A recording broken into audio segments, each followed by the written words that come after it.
নমস্কাৰ মই মোৰ সকলো জ্যোতিষ অনুৰাগী মোৰ ফালৰ পৰা সম্ভাষণ জনাইছোঁ। মই আগৰ ভিডিঅ' এটাত ভাগ্যৰেখাৰ ওপৰত কিছু কথা কৈছিলোঁ আপোনালোকক যে আমাৰ হাতত থকা ভাগ্যৰেখা যদি সবল হয় সেই জাতক সদায় জীৱনত এদিন হ'লেও উন্নতি কৰিবই। ঠিক সেনেকুৱা কিছুমান মই ৰেখাৰ কথা উল্লেখ কৰিছিলোঁ। তাৰ বাহিৰেও আপোনালোকক এটা কথা কৈ থওঁ যে দেখাত এই মই কোৱা ভাগ্যৰেখা কেইডালৰ নিচিনা নাথাকেই। যদি কাৰোবাৰ যদি শিৰৰেখাৰ পৰাও ভাগ্যৰেখা থাকে, অৰ্থাৎ এই শিৰৰেখাডালৰ ওপৰৰ পৰা যদি ভাগ্যৰেখা থাকে, তেনেহ'লে সেই জাতকসকলৰো কমচে কম 35 বছৰৰ পিছত ভাগ্য উদয় হয়। গতিকে বহুতে ভাবিব পাৰে যে সকলোৰে যদি আপোনাৰ মনে বন্ধ বা আপোনাৰ চন্দ্ৰস্থানৰ পৰাই ভাগ্যৰেখা যাব সেইটো নহয়, কাৰণ কিছুমানৰ ভাগ্য উদয় 50ৰ পিছতো হ'ব পাৰে। কথা আছে তাত। এই বিষয়ে হয়তো আগৰ যিসকলে জানে বা চাইছে মোৰ ভিডিঅ' কৈছোঁ, মই আজি মই সেই বিষয়ে বেছি নকওঁ, সেই কথা ৰিপিট নকৰোঁ।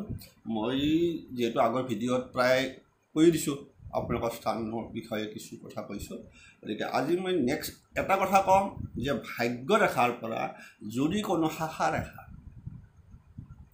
আজি ভিডিঅ'টো হ'ল যদি ভাগ্যৰেখাৰ পৰা কোনো শাখা ৰেখা যদি আপোনাৰ ৰবি স্থান পায় অথবা বুধৰ স্থান পায়, অৰ্থাৎ আপোনালোকক কৈছোঁ যদি ৰবি স্থান বুলি কোৱাৰ লগে লগে মনত ৰাখিব আপোনালোকে এইটো যেনেকৈ ভাগ্যৰেখাডাল মই কৈছোঁ যে প্ৰায় দেখা যায় ভাগ্যৰেখাই আমাৰ শনি স্থানলৈকে গতি কৰে।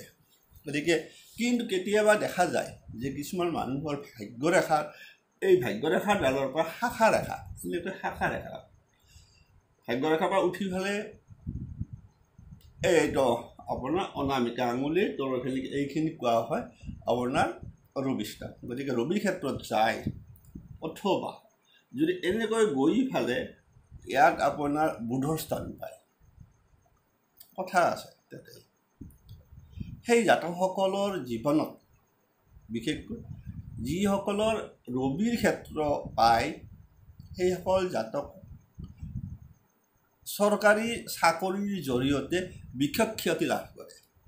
এইটো কিন্তু খুব প্ৰয়োজনীয়। ৰবিৰ ক্ষেত্ৰত ৰবি ৰেখা থাকিলে চাকৰি যোগ হৈ থাকে যদি ভাগ্যৰেখা ভালে থাকে। যদি আপোনাৰ কিবা কাৰণত ৰবি ৰেখাও থাকিব, আনফালে ভাগ্যৰেখাৰ পৰা এনেকৈ এই যিটো ৰেখা গুচি গৈছে এনেকৈ ৰবিৰ ক্ষেত্ৰত গৈছে, আপোনাৰ এই ৰেখাডালৰ কথা কৈছোঁ মই, এই ৰেখাডাল যদি ৰবিৰ ক্ষেত্ৰত গুচি গৈছে অলৰেডি আপোনাৰ ইয়াত আপোনাৰ ৰবি ৰেখা আছে, ঠিক ৰবি ৰেখা আপোনাৰ এনেকৈ শ্বৰ্টকৈ আছে, ধৰক ইয়াৰ পৰা ৰবি ৰেখা আছে, এইটো ক'ব গৈছোঁ মই। যদি এনেকৈ আছে ইয়াতো যদি গ'ল তেনেহ'লে আপোনালোকে বুজি ল'ব সেইসকল জাতক জাতিকাই উচ্চ স্তৰৰ চাকৰি কৰে, জীৱনত সফল হয়, আনৰ পৰা মান সন্মান, যে মান সন্মান পাব লগা হ'লে আপোনাৰ ৰবি ৰেখাডাল সদায় এই ভাগ্যৰেখাৰ পৰা এনেকৈ উঠি যাব লাগিব। চাকৰি কৰিব পাৰে আপোনাৰ এই যদি ৰবিৰ ক্ষেত্ৰত ৰবি স্থানতো ৰবি ৰেখা যদি আছে, আপুনি চৰকাৰী চাকৰি যোগ আপোনাৰ থাকি গ'ল, তেতিয়াই থাকি গ'ল। যদি কিবা কাৰণত যদি ৰবি ৰেখাডাল থাকিল, যদি ভাগ্যৰেখাৰ পৰা এনেকৈ গৈ যদি ৰবিৰ ক্ষেত্ৰ পায়, সেই জাতকসকল উচ্চ স্তৰৰ চাকৰি কৰে। উচ্চ স্তৰৰ চাকৰি কৰাৰ লগে লগে কি হয়, জীৱনত মান সন্মান পায়। আনফালে আমি কওঁ এটা কথা আপোনালোকক কৈছোঁ যে কিবা কাৰণত এনেকৈ যোৱাৰ ফলত কি হয় যে আমাৰ হাতত এই শিৰৰেখাৰ লগত শিৰৰেখাৰ লগত এই যেতিয়া ইয়াৰ পৰা উঠি যাওক ভাগ্যৰেখা, এইটো যিটো ছাইড দেখিছে এইটো এটা আপোনাৰ ট্ৰিএংগুল, ত্ৰিকোণ সৃষ্টি কৰে, যাক কোৱা হয় মানি ট্ৰেংগল, অৰ্থাৎ ভাণ্ডাৰ, মানি ভাণ্ডাৰ, টকা পইচা সেইবিলাক মানুহৰ জমাও থাকে, মান সন্মান পাব। টকা পইচা থাকিলে যেতিয়া মান সন্মান কৰিব পাব, বছ সেইকাৰণে কোৱা হৈছে যে এইটোৱে আন এটা এইটো মানি ট্ৰেংগুল বুলি কয় এই যিখিনি মাজত আছে দুইচান এইটো সৰুকৈ দেখুৱাই দিছোঁ এইটো বস্তুৰ কথা কৈছোঁ গতিকে আপোনালোকে গম পালে যে ৰবি ৰেখা কাৰেকশ্যন ৰবি ৰেখাৰ লগত যদি ভাগ্য ৰেখাডালৰ পৰা কোনো শাখা ৰেখা যদি ৰবি ক্ষেত্ৰ পায় সেই জাতকসকলৰ চৰকাৰী চাকৰি যোগ হৈ থাকে সেইটো মনত ৰাখিব আৰু সেইসকল জাতক জাতিকা জীৱনত যথেষ্ট মান সন্মান যশ পায় এতিয়া বাকীখিনিতো ক'বই নালাগে মানি ভাণ্ডা থকা টকা পইচা হাতৰে এৰাই নিদিয়ে তাৰ লগত বহুত কথা আহি পৰে হাতত দেখা যায় তেতিয়া কি হয় এই ভাগ্য ৰেখা আৰু এইডাল যিডাল ওলাইছে ইয়াত মাজত আকৌ আপোনাৰ কি এই শিৰোৰেখা আৰু হৃদয়ৰেখাৰ মাজত কি কৰিলে চতুৰ্ভুজ সৃষ্টি কৰিলে আমি কওঁ সেইখিনি ঠাই চতুৰ্ভুজ থাকিলে এবাৰৰ ঘৰ হ'ব এইবিলাক জাতকৰ ঘৰ মাটি হ'বই পাই আছে এইটো যদি আপোনাৰ শিৰোৰেখা আৰু হৃদয়ৰেখাৰ মাজত যদি আপোনাৰ এনেকৈ যদি চতুৰ্ভুজ থাকি যায় সেইসকল জাতকৰ ঘৰ মাটি পোৱা আছে তাৰ বাহিৰে এটা কথা হ'ল যদি কিবা কাৰণত এই ভাগ্য ৰেখাৰ পৰা এই শাখা ৰেখাডাল এই ৰবিৰ ক্ষেত্ৰৰ নহকে পোৱা নাই কিন্তু ওলাই গৈ এই ৰবি ৰেখাৰ ওলাই গৈ ইয়াত আপোনাৰ বুধৰ স্থানলৈ গৈছে এইটো বাদ দিলোঁ এইটো গ'ল আপোনালোকৰ মই কৈছোঁ নেক্সটটো কথা যদি কিবা কাৰণত এই ৰেখাডাল এনেকৈ আহে এই আপোনাৰ ভাগ্য ৰেখাৰ পৰা উঠি ইয়াত যদি গুচি গৈছে চাব লগা হৈ যায় এইবিলাক কথা ইণ্টাৰেষ্টিং যদি যায় সেই জাতকসকল যি ঘৰতে যি পৰিয়ালতে জন্মগ্ৰহণ নকৰে কিয় এদিন হ'লেই সফল ব্যৱসায়দাৰী সফল ব্যৱসায় ইংগিত কৰি আছে কৰি থাকে গতিকে ভাগ্য ৰেখাৰ পৰা খুব এইটো খুব গুৰুত্বপূৰ্ণ ৰেখা চাব লাগে এটা ৰবিৰ ক্ষেত্ৰত যোৱা এটা বুধৰ ক্ষেত্ৰত যদি ইয়াত কিবা কাৰণত গুচি যায় তেনেহ'লে সেই জাতকসকল আপোনাৰ ব্যৱসায়দাৰী হয় সফল ব্যৱসায়ৰ জৰিয়তে জীৱনত প্ৰচুৰ উন্নতি কৰে তেতিয়াও আপোনাৰ এইটো গুচাই দিলে তেতিয়াও আপোনাৰ ইয়াত মানি ট্ৰেংগুল হৈ গ'ল ভাগ্য ৰেখাই চাওক আপোনালোকক কৈ দিছোঁ এই কেনেকৈ মানি ট্ৰেংগুল হৈ গ'ল এইটো ক্ষেত্ৰত কৈছোঁ তেতিয়াও আপোনাৰ মানি ট্ৰেংগুল হোৱা মানে কি ধন ভাণ্ডাৰ টকা পইচা থাকিব গতিকে অট'মেটিক আহিব আৰু আনফালে এইটো যে বৃহৎ ত্ৰিভুজ হৈ যাব মাজৰখিনি এই যোনটো আপোনাৰ বুধৰ ক্ষেত্ৰত যোৱা ৰেখাডাল আৰু ভাগ্য ৰেখা এই মাজৰখিনি এই হৃদয় ৰেখা আৰু হৃদয় ৰেখাৰ মাজৰখিনি আপুনি দেখিছে এইখিনি কি হ'ল বৃহৎ চতুৰ্ভুজ হৈ গ'ল যে বাকীখিনিও আহিব খুব কম মানুহ থাকে আৰু যিসকল যদি আছে আৰু যিবিলাকৰ কিছুমান সৰু সঁচা কথা কৈছোঁ মই যদি কাৰোবাৰ আছে ধৰক বয়স কম সেইসকল জাতক জাতিকা যদি এনেকৈ যদি আছে এই জাতকে চাকৰি বিচাৰি লাভ নাই ব্যৱসায় তাৰ লগত এটা কথা আৰু কৈ থওঁ কিবা কাৰণত এইটো জানিবলগীয়া বিষয় অলপ কৈ দিছোঁ যে হ'ব আনফালে কিছুমান ব্যৱসায় কৰা দেখিছে আপোনালোকে ধৰক নাৰ্ছিং হোমৰ লগত সম্পৰ্কিত হৈ থাকে অকালজিৰ লগত থাকে একাউণ্টেঞ্চিৰ লগত থাকে বুধ সম্পৰ্কীয় হিচাপ নিচাপ বেংকত চাকৰি কৰা এই যে অকল উচ্চ চাকৰি কৰিব কিন্তু ইয়াত যদি কিবা কাৰণ এই ৰেখাডাল যদি ইয়াত বুধৰ ক্ষেত্ৰত ব্যৱসায় বাণিজ্য হ'ব যথেষ্ট হয়তো একদম নিৰ্ঘাত উন্নতি তাৰ লগত এই বিষয়বস্তু চাব লগা হৈ যায় কেতিয়াবা দেখা যায় ঠিক এইদৰে এই এটা আপোনাৰ এনেকুৱা কিছুমান আপুনি ৰেখা পাব পাৰে সৰু সৰুকৈ ৰেখা থাকিব ঠিক এনেকৈ ৰেখা যদি কিবা কাৰণত যদি ছাইডত এইডাল ৰেখাৰ লগত ইয়াতো যদি উঠি আছে যদি এনেকুৱাকৈ যদি আছে আপোনাৰ ৰেখা দুই তিনিডাল ৰেখা যদি আছে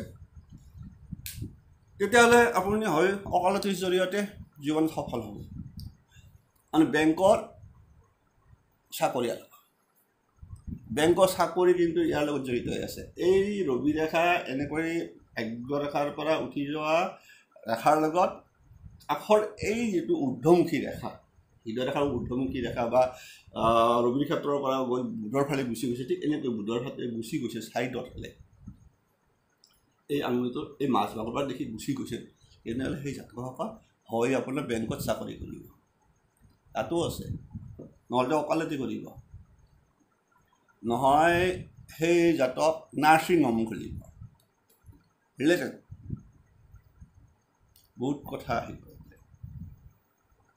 যদি কোনোবাই ক'ব পাৰে কোনোবাৰ চাব পাৰে যে যদি এনেকুৱা সেইবিলাক চাব পাৰে আপোনালোকে যিসকলে ব্যক্তিগতভাৱে নাৰ্ছিং হোম খুলি ফালে ব্যৱসায় কৰি আছে নাৰ্ছিং হোমত, সেইসকলৰ এনেকুৱাকৈ ৰেখা থাকিবই লাগিব।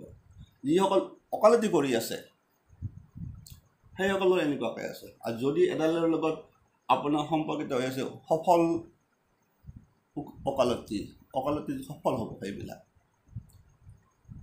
বেংকত যথেষ্ট টকা পইচা য'ত সম্পৰ্কিত হৈ থাকিব। সেইকাৰণে কৈছোঁ আপোনাৰ বেংকৰ বিষয়া, বেংকত চাকৰি কৰা ছাত্ৰসকল মেক্সিমামৰ এই বুধৰ ক্ষেত্ৰত এনেকৈ আপোনাৰ অনামিকা আৰু বুধৰ মাজৰ ক্ষেত্ৰখিনিত এনেকৈ আপোনাৰ ঠিক ইয়াৰ পৰা কিছুমান ৰেখা সৰু সৰু ৩-৪ডাল ৰেখা ঊৰ্ধ্বমুখী হৈ আছে।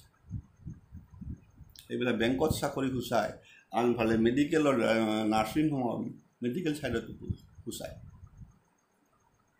গতিকে এনেকুৱা কথা বহুত কথা আহি পৰে। তাৰ লগত এডাল যদি হ'বলৈতো কথাই নাই।